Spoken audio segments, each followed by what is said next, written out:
Welcome to the English learning community. Hey everyone, and welcome back to another exciting episode. Today, we're diving into something truly special. A story that's not just going to improve your listening and writing skills, but also inspire you to take your English to the next level. So, grab a cup of coffee, sit back, and let's get started. Have you ever been in a situation where someone was speaking and you just couldn't catch everything they said? Or maybe you were trying to write something, an email, a message, or even a story, but the words just wouldn't come to you. Trust me, we've all been there. But here's the good news. Today's episode is designed to help you overcome those challenges. We're going to explore real-life stories and examples that show you exactly how English is used in everyday conversations.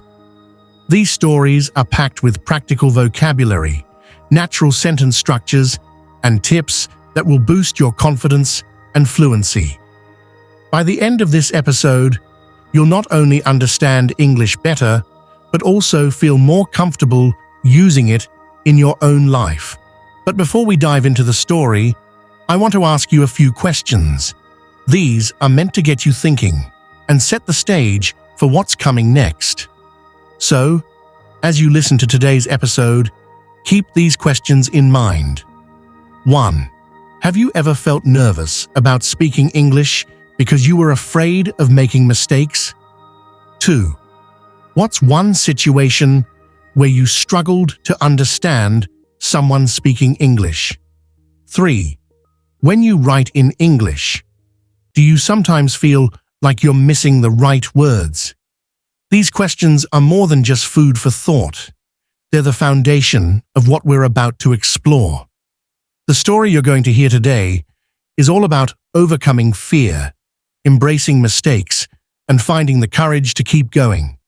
It's about real people, real challenges, and real growth. And trust me, by the end of it, you'll feel inspired to take on your own English learning journey with a fresh perspective. So, are you ready? Let's jump into today's story and discover how mistakes can actually be magic in disguise. Let's go. English mindset shifts. Stop translating, start thinking in English.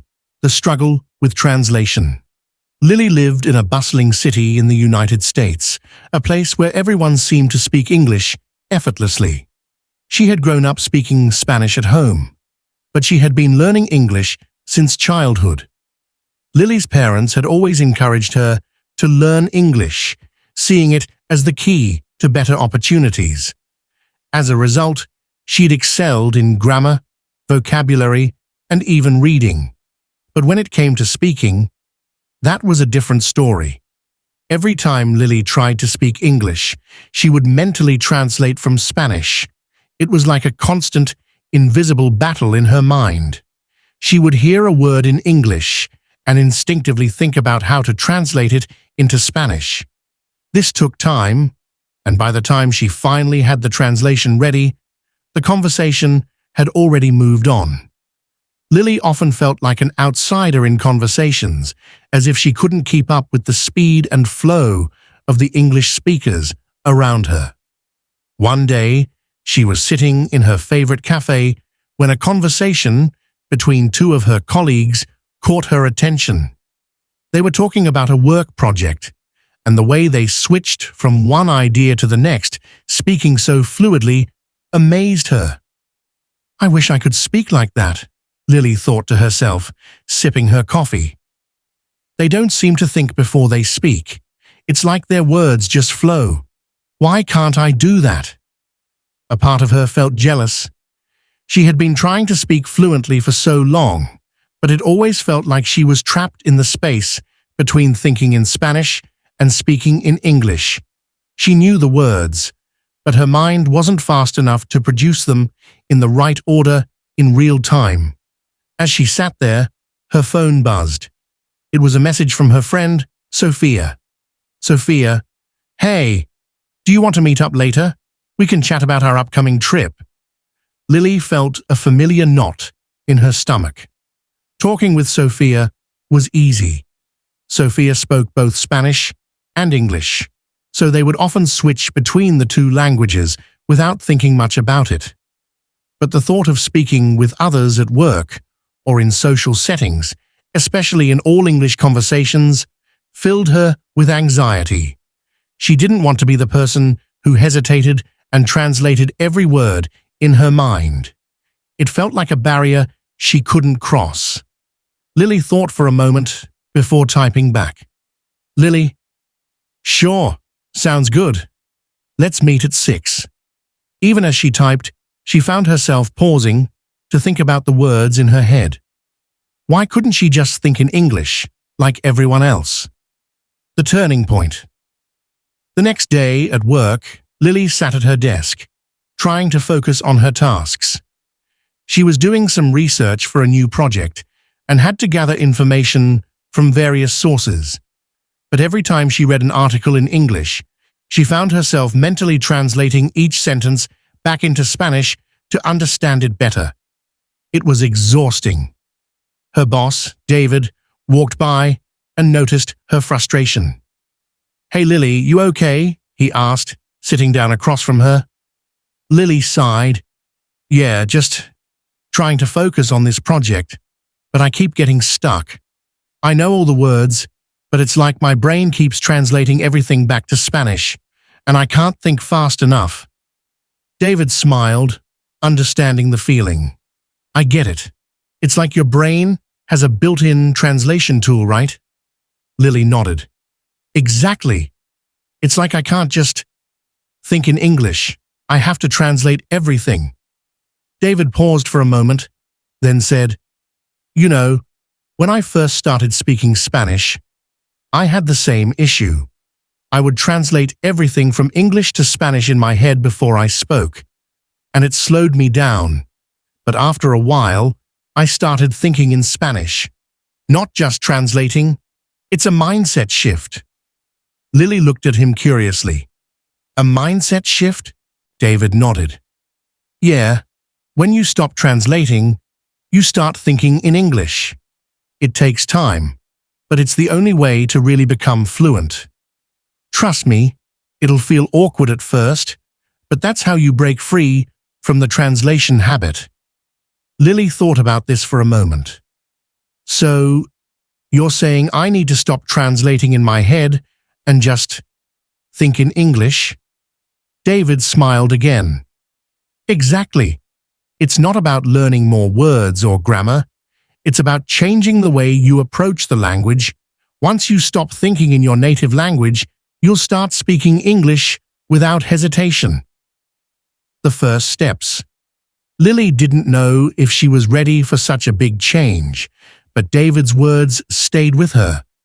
That evening, when she met Sophia for their catch-up, she decided to try something different. Instead of switching between Spanish and English during their conversation, she tried to stay in English. At first, it felt strange. She found herself pausing and searching for words, but she remembered what David had said about not translating. Sophia looked at her, raising an eyebrow. "You're being all serious today. Are you sure you don't want to switch to Spanish?" Lily smiled nervously. "No, I want to try something. I'm going to speak only in English, even if I mess up." Sophia laughed. "Well, that's bold, but okay, let's see how it goes." As they talked, Lily felt herself stumbling more than usual. But with each mistake, she didn't stop. She kept going, not caring so much about being perfect. She didn't allow her mind to wander back to Spanish. Instead, she focused on finding the right English words. It wasn't easy, but with every sentence, she felt herself getting more comfortable, overcoming the mindset shift. A few weeks passed, and Lily made it a point to practice thinking in English every day. She set small goals, like narrating her day in English as she went through it, or thinking about how she would explain simple tasks in English, even if she was alone. One day, while grocery shopping, Lily found herself talking to the cashier. Normally, She would have mentally translated everything before speaking, but today she just spoke in English, without pausing to think in Spanish.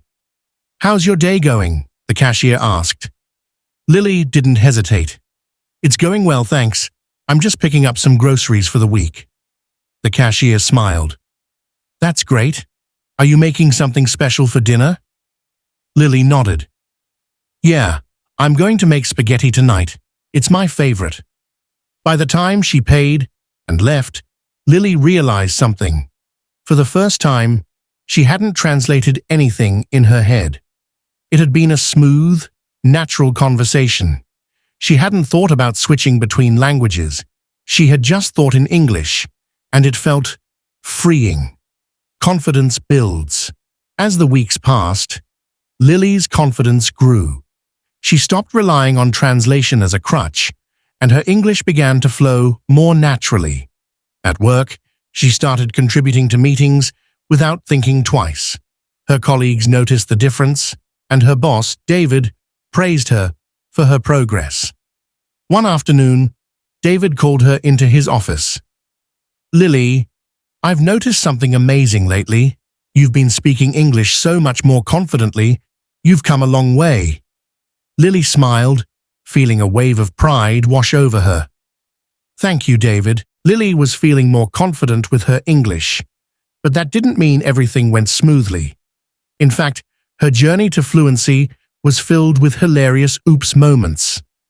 One afternoon, she decided to grab lunch from a small cafe near her office. She was feeling bold and confident, determined to speak only in English. She walked up to the counter, smiled at the barista, and confidently said, "Hi, can I have a roasted chicken sandwich?" The barista smiled. "Sure. Anything else?" Lily thought for a moment and wanted to say, "And a small coffee, please." But instead, she proudly blurted out, "And a little coffee, please." The barista raised an eyebrow. "A little coffee?" Lily nodded. "Yes, a tiny one. Very little." The barista chuckled. "You mean a small coffee?" Lily's face turned red. Yes, a small coffee. Not tiny, not little, just small." The barista grinned.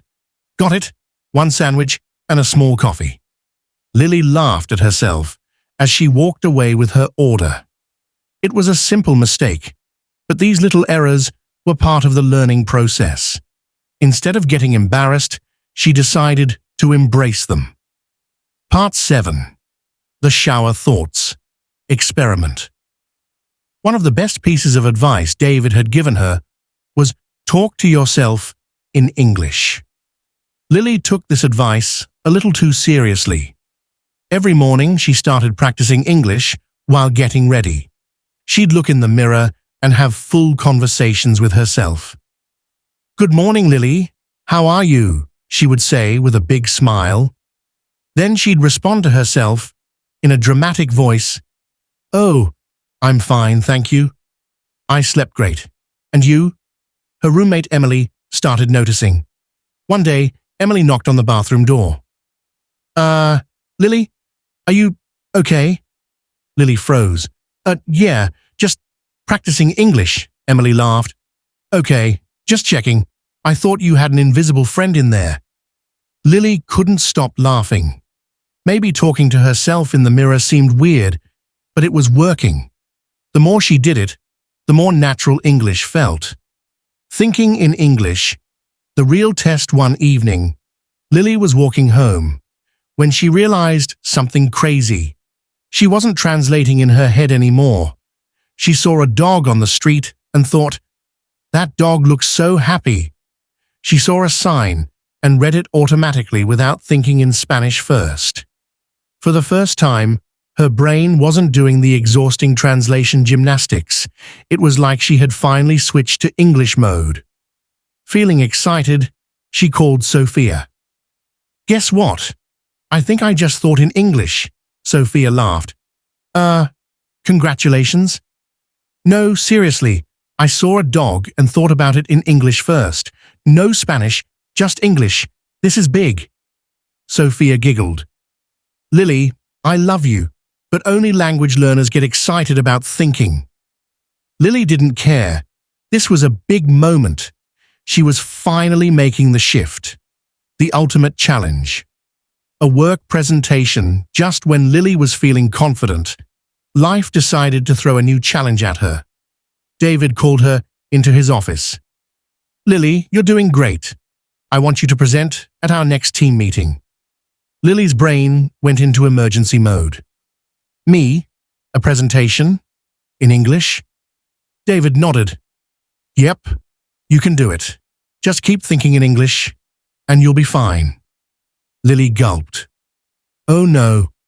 This is it. My final boss battle." She practiced for days. She talked to herself in the shower, rehearsed in front of the mirror, and even tried presenting to her pet fish, who didn't seem very impressed. Finally, the big day came. She stood in front of her colleagues, palms sweaty, heart racing. She took a deep breath and started. "Hello, everyone. Today, I'm going to talk about our new marketing strategy." She spoke slowly, but confidently. She made a few mistakes, but she kept going. And when she finished, everyone clapped. David gave her a thumbs up. "Great job, Lily. See? No need to translate." Lily felt like she had just won an Olympic medal. She had spoken in English, without translating. The funny side of fluency. As Lily got better at thinking in English, she noticed something hilarious happening. She started forgetting words in Spanish. One day, she was video calling her mom. "Mom, Lily, can you get some cebolas at the store?" Lily frowned. "Cebolas? What is cebolas?" Her mom stared. "Lily, cebolas. You know, the thing you cook with?" Lily gasped. "Oh, onions. You mean onions." Her mom rolled her eyes. "Ay, Dios mío. She's forgetting Spanish now." Lily burst out laughing. Who would have thought that one day she'd struggle to remember Spanish words? Final lesson. Fluency is a journey, not a destination. Lily had come a long way. She had gone from overthinking every sentence to naturally thinking in English. It wasn't about being perfect. It was about being confident. She learned that fluency isn't about knowing every word. It's about embracing mistakes, laughing at yourself, and enjoying the process. So, the next time you catch yourself translating in your head, remember Lily's journey. Stop translating, start thinking, and most importantly, don't be afraid to laugh at yourself along the way. Moral of the story. 1. Fluency is not about knowing more words, but about changing how you think. 2. Mistakes are funny. Embrace them and learn from them. 3. Talking to yourself, even in the shower, actually helps. 4. Confidence matters more than perfection. Final part. The accidental English dream. One night after a long day at work, Lily collapsed onto her bed, exhausted but happy. Her English was better than ever, and for the first time, she wasn't afraid to speak.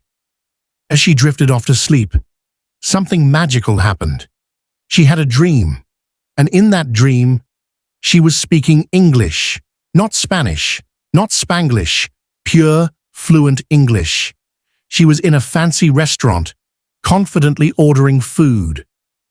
"I'll have the pasta with extra cheese, please." She was chatting with a famous actor. "Oh, Brad Pitt?" "Yeah, we're totally best friends." She even won a debate against a robot. "Sorry, Mr. AI, but humans still have better jokes." When she woke up, she sat up in shock. Wait, did I just dream in English? This was it, the final sign, the moment she had been waiting for.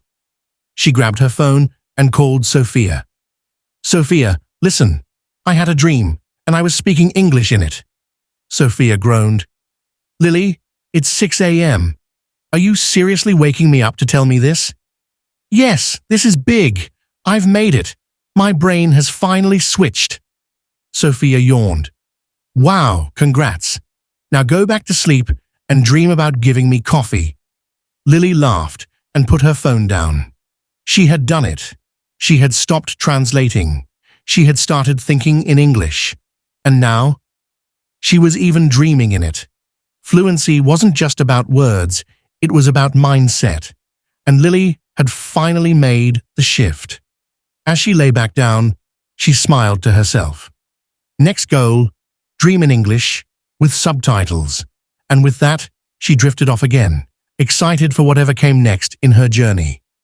Morale of the story. 1. You know you're fluent when you start dreaming in English. 2. Fluency is not about knowing every word. It's about feeling comfortable in the language. 3. The journey is full of funny mistakes, but that's what makes it fun. 4. If you can laugh at yourself, you're already winning. If you enjoyed today's story and found it helpful, don't forget to hit that subscribe button and turn on the notification bell so you never miss an episode. We've got so many more inspiring stories, practical tips, and fun lessons coming your way to help you master English and boost your confidence. And hey, if you're feeling extra motivated, leave a comment below and tell us, what's one mistake you've made while learning English, and what did you learn from it? We'd love to hear your stories and cheer you on. Thank you so much for joining us today. Remember, every step you take is progress, and we're here to support you every step of the way.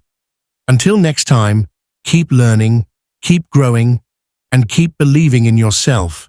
You've got this.